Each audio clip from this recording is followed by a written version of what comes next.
Class में हम लोग पढ़ेंगे बहुत ही important topic. Transportation in plants. Transportation in plant का मतलब है प्लांट्स में सब्सटेंसेस का ट्रांसपोर्ट कैसे होता है। वाटर और मिनरल और फूड ये कैसे प्लांट में एक जगह से दूसरी जगह जाते हैं। तो अगर हम इसको देखें तो हमें पता चलेगा कि ट्रांसपोर्टेशन और प्लांट जो में होता है वो दो तरह का होता है। Transport in the plant two types का होता है। पहला होता है शॉर्ट डिस्टेंस, जो बिटवीन टू सेल्स टिश्यू के बीच में होता है, जो पास पास में होती हैं उनके बीच में होता है, ठीक है। और जनरली ये डिफ्यूजन से हो सकता है। डिफ्यूजन एक्टिव भी हो सकता है और पैसिव भी हो सकता है, ठीक है। इसके अलावा कहीं कहीं ऑस्मोसिस भी होता है, ठीक है। तो जो ये शॉर्ट डिस्टेंस है ये जो है सिंपल डिफ्यूजन मेथड एक्टिव और पैसिव से होने वाला है और सेल के बीच में होता है, बिटवीन द सेल्स होता है, ठीक है। अब दूसरा है लॉन्ग डिस्टेंस। लॉन्ग डिस्टेंस में चीजों की लोकेशन चेंज होती है, इसीलिए इसे क्या कहते हैं, ट्रांसलोकेशन भी कहते हैं। Translocation is the term for the transportation in the plants for long distance.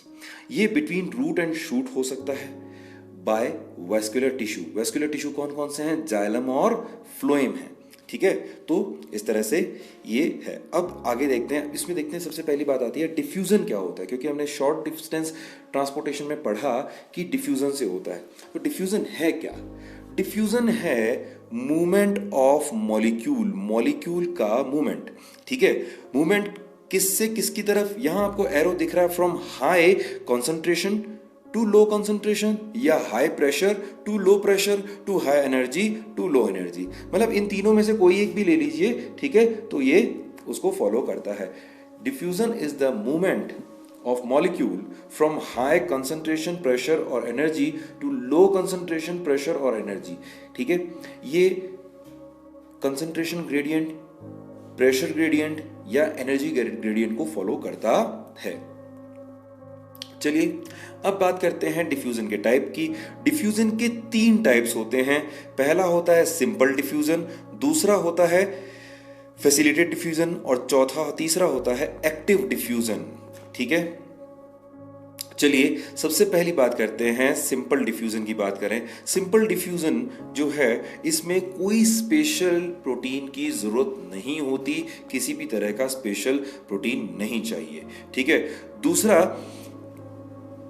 ये कंसंट्रेशन ग्रेडियंट को फॉलो करता है, हाई कंसंट्रेशन से लो कंसंट्रेशन की तरफ मूवमेंट करता है, ठीक है। तीसरा, इसमें सेचुरेशन का मतलब है कि एक बार में कि मैक्सिमम कुछ खास molecule, number of molecule limited होंगे जिनको ये ट्रांसपोर्ट करेगा, ऐसा नहीं है, ठीक है। ये एक बार में बहुत सारे मॉलिक्यूल को ट्रांसपोर्ट कर सकता है। इसमें एटीपी यूज नहीं होती, कोई भी एनर्जी नहीं दी जाती, ये सेलेक्टिव भी नहीं होता, ठीक है। ये किसी भी तरह से सेलेक्टिव नहीं होता। जो चीज छोटे साइज की है, छोटे पार्टिकल हैं, वो सारे के सारे मूव कर जाएंगे, ठीक है। तीसरा है अपहिल।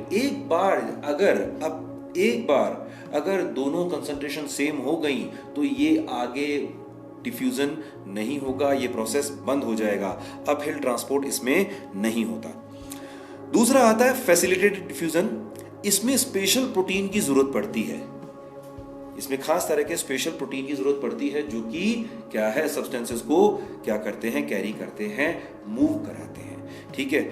लेकिन ये कंसंट्रेशन ग्रेडियंट को फॉलो करता है, ठीक है, यानी कि हाई कंसंट्रेशन से लो कंसंट्रेशन में जाता है, उल्टा नहीं जाता। सेचुरेशन इसमें भी होता है, क्योंकि जो वेक्टर प्रोटीन है, स्पेशल प्रोटीन है, जो ही यही करा रहे हैं, तो जितने प्रोटीन होंगे उतना ही क्या होगा, मैक्सिमम ये क्या है ट्रांसपोर्ट कर पाएगा, उससे ज्यादा नहीं कर पाएगा, ठीक है। This is called saturation. इसमें एटीपी का यूज नहीं होता, किसी भी तरह की एनर्जी यूज नहीं होती।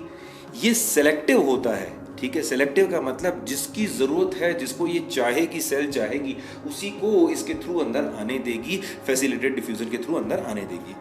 इसमें अपहिल ट्रांसपोर्ट नहीं होता। अगर कंसंट्रेशन बराबर हो जाती है तो जो है अपहिल ट्रांसपोर्ट नहीं होगा, फिर डिफ्यूजन बंद हो जाता है। तीसरा आता है एक्टिव। एक्टिव के अंदर भी स्पेशल प्रोटीन हैं। अब स्पेशल प्रोटीन है इसका मतलब सेचुरेशन होगा, ठीक है। ये कंसंट्रेशन ग्रेडियंट को फॉलो नहीं करता, यानी कि लो से हाई में भी जा सकता है, ठीक है। और सेचुरेशन का मैंने आपको बता ही दिया कि इसके अंदर सेचुरेशन होता है। क्यों होता है सेचुरेशन? क्योंकि सेचुरेशन के लिए इनके अंदर एक स्पेशल प्रोटीन मिलता है जो कैरियर प्रोटीन है। जितने कैरियर प्रोटीन होंगे उतने ही मैक्सिमम ये मॉलिक्यूल ले जा पाएगा। एटीपी इनके अंदर यूज होती है, ठीक है। एनर्जी दे करके क्या किया जाता है, कंसंट्रेशन ग्रेडियंट को क्रॉस किया जाता है। इसके बाद ये सेलेक्टिव होता है, जिसको ये चाहेंगे उसी को ही लेके जाएंगे, ठीक है। हर एक मॉलिक्यूल को ये नहीं कर सकते। अपहिल ट्रांसपोर्ट इसके अंदर होता है। अगर कंसंट्रेशन ग्रेडियंट बढ़ जाता है, मतलब कंसंट्रेशन ग्रेडियंट जो है, कंसंट्रेशन ग्रेडियंट बढ़ जाता है, दोनों के बीच में कंसंट्रेशन बराबर हो गई है, तो भी ये होता रहेगा, ठीक है। पहले वाले कंसंट्रेशन ग्रेडियंट खत्म होने पर नहीं होते, दोनों कंसंट्रेशन बराबर हो गई तो डिफ्यूजन भी बंद हो जाता है। लेकिन यहां पर कंसंट्रेशन अगर बढ़ भी जाती है तो भी ये होता रहेगा, ठीक है, क्योंकि एनर्जी देनी पड़ रही है इसमें। तो ये क्या है, 3 टाइप्स हैं किसके, डिफ्यूजन के। इसके बाद में आता है अब फैसिलिटेटेड डिफ्यूजन जो है वो भी 3 तरह का होता है, uniport, antiport, symport. Uniport, antiport, symport. Uniport का मतलब एक मॉलिक्यूल एक ही डायरेक्शन में जा पाएगा एक बार में, ठीक है। अगर एक बार में एक ही मॉलिक्यूल एक डायरेक्शन में जाता है तो उसे कहते हैं यूनिपोर्ट। अगर एक बार में 2 मॉलिक्यूल एक दूसरे के ऑपोजिट डायरेक्शन में जाते हैं, यानी एक अंदर आएगा दूसरा बाहर जाएगा, तो इसे कहते हैं एंटीपोर्ट। और सिम्पोर्ट के अंदर 2 मॉलिक्यूल एक बार में सेम डायरेक्शन में जाते हैं, इसे कहते हैं सिम्पोर्ट। अब आगे देखते हैं। इसके लिए एक एग्जाम्पल दे रखा है पोरेंस का। पोरेंस जो हैं मेम्ब्रेन में एक खास तरह के प्रोटीन्स होते हैं जो कि मेम्ब्रेन्स के अंदर खास तरह के बड़े बड़े पोर बना देते हैं, ठीक है। किस पर बना देते हैं, बाहर की मेम्ब्रेन पे पोर बना देते हैं। किसकी मेम्ब्रेन में बनाते हैं, माइटोकॉन्ड्रिया, प्लास्टिड और बैक्टीरिया के में बनाते हैं, ठीक है। तो ये पोरेंस होते हैं। इसका एग्जाम्पल है एक्वापोरेंस, जो 8 मॉलिक्यूल होते हैं, 8 मॉलिक्यूल होते हैं एक्वापोरेंस के, जो वाटर परमिबिलिटी के लिए, वाटर को पास करने के लिए छेद बनाते हैं, पोर बनाते हैं। तो पोरेंस क्लियर हुए। पोरेंस क्या है, स्पेशल प्रोटीन है, make use pore on the outer membrane of mitochondria, plastid and the bacteria. अब आगे देखते हैं permeability. Permeability is the property of a membrane which to let the molecule cross the membrane. यानी कि ये एक membrane की ऐसी प्रॉपर्टी है जो उसे खुद को क्रॉस करने देती है, जो मॉलिक्यूल्स को खुद को क्रॉस करने देती है। अगर ये नॉन परमिएबल है तो कोई मॉलिक्यूल क्रॉस नहीं कर पाएगा। अगर ये फुली परमिएबल है या परमिएबल है तो सारे मॉलिक्यूल क्रॉस कर पाएंगे। सेमी परमिएबल है तो छोटे मॉलिक्यूल तो क्रॉस कर लेंगे लेकिन बड़े नहीं कर पाएंगे। सेलेक्टिवली परमिएबल है तो जिस मॉलिक्यूल को ये चाहेगी, सेलेक्टेड मॉलिक्यूल ही क्या है, क्रॉस कर पाएंगे। और इसके लिए इसके पास में स्पेशल प्रोटीन होते हैं, ये परमिएबिलिटी कहलाती है। इसके बाद में आता है types of solution. Types of solution 3 तरह के होते हैं। पहला है हाइपरटोनिक सॉल्यूशन। हाइपरटोनिक सॉल्यूशन जो होते हैं जिनकी कंसंट्रेशन सेल सेप से ज्यादा होती है उन्हें हाइपरटोनिक सॉल्यूशन कहते हैं। एग्जांपल है मेराइन वाटर। मेराइन वाटर की जो कंसंट्रेशन है उस सेल सॉल्यूशन से बहुत ज्यादा होती है, ठीक है, 1000 ऑस्मोल तक हो सकती है, जबकि सेल की जो कंसंट्रेशन है वो 300 ऑस्मोल तक होती है। तो इसका मतलब क्या है, ये जो है हाइपरटोनिक है, ठीक है। आइसोटोनिक जो सॉल्यूशन होते हैं इनकी कंसंट्रेशन सेल सेप के इक्वल होती है, सेल के जो अंदर का साइटोप्लाज्म है उसके इक्वल होती है, जैसे यूरिन। और तीसरे आते हैं हाइपोटोनिक। इनकी कंसंट्रेशन जो है सेल के सेप से या सेल के मटेरियल से जो है कम होती है, जैसे कि फ्रेश वाटर। फ्रेश वाटर की जो कंसंट्रेशन है वो 50 ऑस्मोल तक होती है, ठीक है। तो ये क्या है, ये जो सेल के सेप से कम कंसंट्रेशन वाला है, इसीलिए इसे हाइपोटोनिक कहा जाता है। अब हम बात करते हैं ऑस्मोसिस की। ऑस्मोसिस क्या है, मूवमेंट ऑफ द सॉल्वेंट, ठीक है।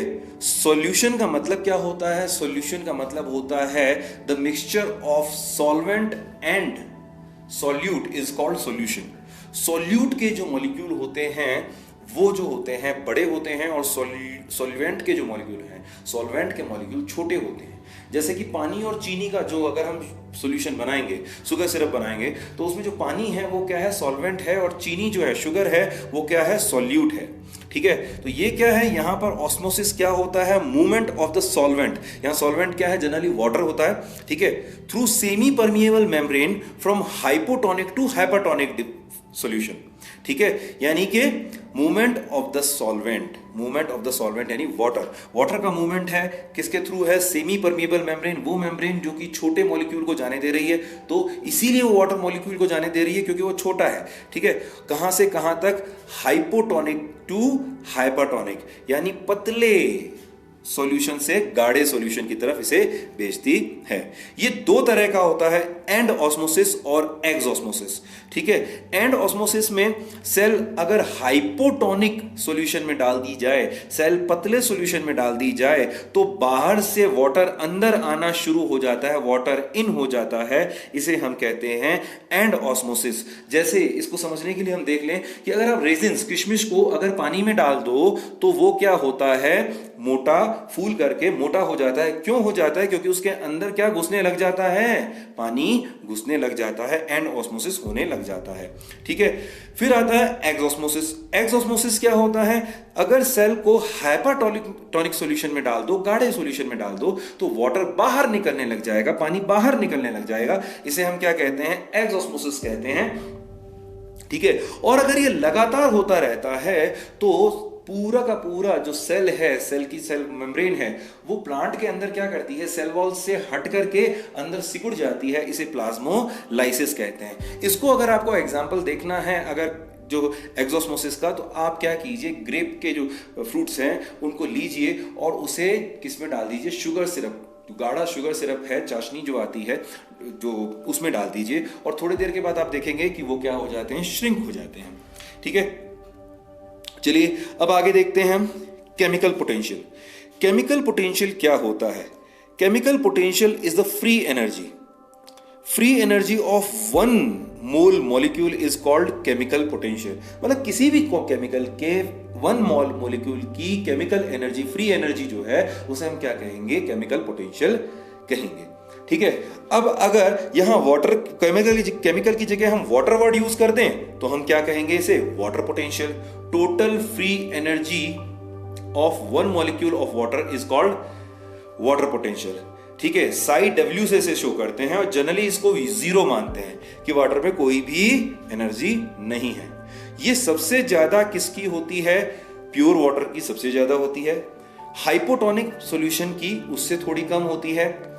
आइसोटोनिक सॉल्यूशन, आइसोटोनिक मतलब जिसकी कंसंट्रेशन सेल के बराबर है, उसकी थोड़ी और कम होती है। और हाइपरटोनिक सॉल्यूशन जो गाढ़े सॉल्यूशन है, उनकी ये क्या होती है, सबसे कम होती है। वाटर पोटेंशियल सबसे कम होती है, वाटर की एनर्जी इनमें सबसे कम होती है। तो वाटर पोटेंशियल जो है क्या होता है, proportional to direction of osmosis, ज्यादा से कम। यानी कि अब यहां पर आपको क्लियर दिख रहा है कि प्योर वाटर से पानी कहां जाएगा, अगर बीच में प्योर वाटर और हाइपोटोनिक के बीच में अगर हम सेमी परमेबल मेम्ब्रेन डाल दें तो वो हाइपोटोनिक की तरफ जाएगा। हाइपोटोनिक और आइसोटोनिक के बीच में डाल दें तो वो किसकी तरफ जाएगा, आइसोटोनिक की तरफ जाएगा। हाइपरटोनिक और आइसोटोनिक की तरफ डाल दें तो हाइपरटोनिक की तरफ जाएगा। ये आपको डायरेक्शन अच्छी तरह समझ में आ गई है। ठीक है, अब आता है सॉल्यूशन का वाटर पोटेंशियल। सॉल्यूशन का वाटर पोटेंशियल दो चीजों पे डिपेंड करता है। अब वाटर पोटेंशियल है जीरो। ठीक है, जैसे ही हमने इसमें सॉल्यूट मिलाते हैं, पानी के अंदर सॉल्यूट मिलाते हैं, तो सॉल्यूट का जो पोटेंशियल होता है वो नेगेटिव होता है। ये क्या करता है, जितनी एनर्जी है उसे और ले लेता है। हमने मानी कि हमारे पास जीरो एनर्जी थी, उसमें से भी इसने ले ली, तो क्या हुआ, नेगेटिव में चला जाता है, वाटर पोटेंशियल नेगेटिव में चला जाता है। ठीक है, अब इसे जीरो तक लाने के लिए हमें क्या करना पड़ता है, प्रेशर देना पड़ता है। अब ये प्रेशर जो हमने लगाया ये क्या है, प्रेशर पोटेंशियल। तो एक सॉल्यूशन का वाटर पोटेंशियल जो है वो किसके बराबर होता है, psi W equals to psi S plus psi P. तो ये जो है ये वाटर पोटेंशियल थ्योरी है, ये आपको क्लियर हो गई होगी। आगे नेक्स्ट क्लास। कोई भी प्रॉब्लम या डाउट होने पर मुझे यहां कांटेक्ट करें। Till then, keep your body strong, mind strong, and study strong.